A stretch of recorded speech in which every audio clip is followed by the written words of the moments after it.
All right, so let me pick up from where Joageo has left it. 275 billion Kenya shillings. That's the amount of money the Kenyan government owes with respect to the Eurobond. Let me break it down just a little bit for you so that you can be able to understand where we're coming from with this amount. So let's move to the next board that now explains how that money has been broken down. So in June last year, the Kenyan government needed to raise 150 billion shillings. So the Kenyan government went out to the international market to try and see if it could raise this amount. Let's move to the next board.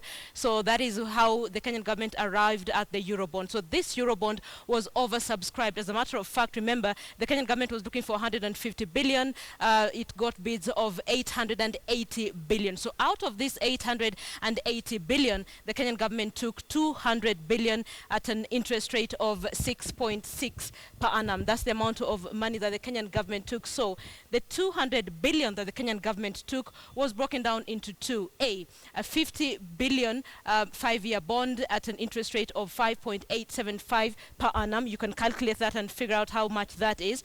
And then it was, we also had 150 billion 10-year bond at 6.875 per annum. Those are the rates that these amounts were going to get out there. And then this money was supposed to do certain things as per the Kenyan government. So A, the Kenyan government owed certain banks an amount of money, so 60 billion debt. That is the debt that the Kenyan government had from banks. So it needed this money to sort of help it to repay the loans that it had from the different banks. And then this is where there's a bone of contention. This money was also supposed to be used for infrastructure projects. As a matter of fact, 196.9 billion shillings was set aside for infrastructure.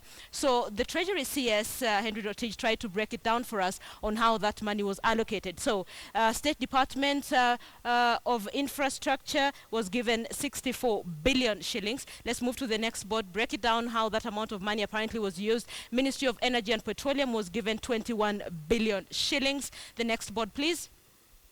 There we go. State of Department for Water and Irrigation was given 15 billion. The next ministry that got this, State of Department for Planning, was given 44 billion shillings out of that whole amount. State Department of Agriculture was given 14 billion. So apart from using this money to pay the debt that the Kenyan government had, and of course infrastructure project, this money was also used for budgetary support for the financial year 2014-2015. Allow me to take you back just a little bit on infrastructure project. This is where there's a bone of contention, because Treasury CS Henry Rotich has been at pains to sort of give specifics on what infrastructural projects this money has been able this money has been used for, and as it now he's not been able to do that. So lots of questions being raised. Remember, CORD leader Raila Odinga saying there's a lot of cooking in terms of the numbers, saying this could be the biggest financial scandal yet in the history of the country. So at the end of 2014, apart from the 200 billion,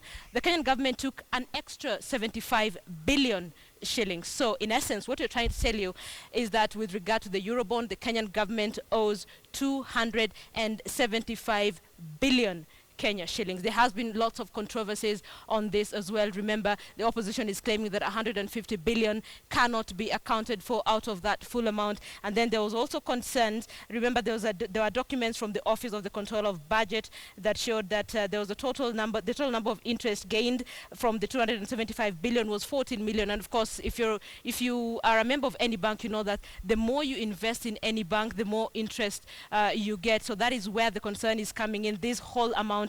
And the Kenyan government only got 14 million shillings. So we're keeping an eye on this for you, and we'll get the developments as they happen. Remember, Director of Public Prosecution Keriako Tobiko has now launched investigations into this. Let's still stay on corruption.